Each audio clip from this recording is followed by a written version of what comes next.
What's up, guys? It's Uncle Bonus here again with another video. And in today's video, we're going to be going into the loadouts you should be using for season 2 or season. What is the other? Actually, I've not forgotten.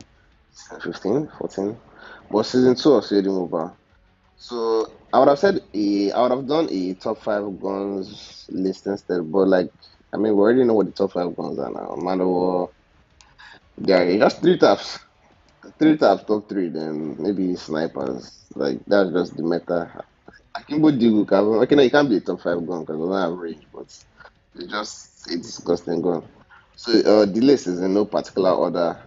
It's just showing you the loadouts I think you should be using this new season if you want to be competitive on ranked. So, yeah, I'll see you guys in the loadouts. Alright, guys, so the first loadout we'll be showing off is the chopper LMG. It got nerfed a while back, but it's still very solid. It's good for that slow play style. You can really hold power angles with this build, and overall the chopper is still a very good gun. Like, regardless of the nerf, I think it's still a very solid gun to be using in season 2. The second loadout is the DRH. The DRH, I mean, there's really no need for an introduction to the DRH. It's one of the top 3 guns this season. This is the build I usually use when I use it. But I don't really have that much fun with the DRH anymore. Since the 3-tap method is a bit boring. I use Man of War rank though. Speaking of Man of Wars, I think that's the next class we're going into. So this is my Man of War build.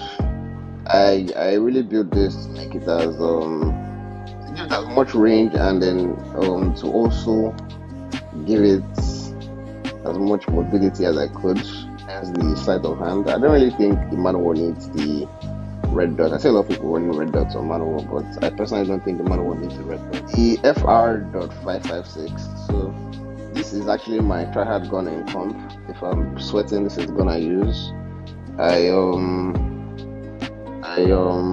You can actually interchange the perk sleight of hand or long shots.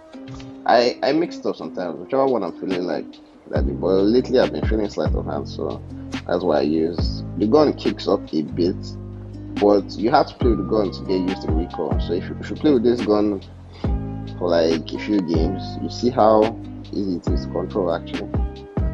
HVK still a top 5 gun, I think. Well, top 10 maybe. But yeah, this is the build I use. The HVK doesn't really need much of an introduction. We all know about the HVK. And I use sleight of hand instead of staple because, bruh, you reload on this gun. You reload so often. For SMGs, I have the QXR here. This is a build I've been playing with for not too long, but I think the short period I've played with it, I'm really enjoying it. It feels really balanced. So this is a build that I think it's calm. I think it's calm. This is my Kicking build that I primarily use for S&D. I don't really use this for response. I think it's a very, very good S&D build because for S&D, you want to prioritize your CQC gunfire, since that's how most of them are taken depending on the map. But what I've noticed is that on bigger maps, this build struggles a bit, which is where the QXR is most likely going to come in. So you can alternate between the two. And lastly, we have the GKS. This is the build I use. I love the 40 round extended, and it makes it feel like an LMG because the fire rate isn't that high, so you can just spray and pray. Well, not spray and pray, you kind of have to be accurate with this gun because it doesn't have a high fire rate, but it's because of the 40 round extended. It feels nice. You can spray a lot longer, and with the low fire rate, it's a bit forgiving depending on the kind of gunfight you're taking. So yeah, I hope you guys enjoyed this video about the loadouts. Don't forget to like and subscribe if you do, and I'll see you guys in the next one. Almost 1K. Let's go. Let's get it.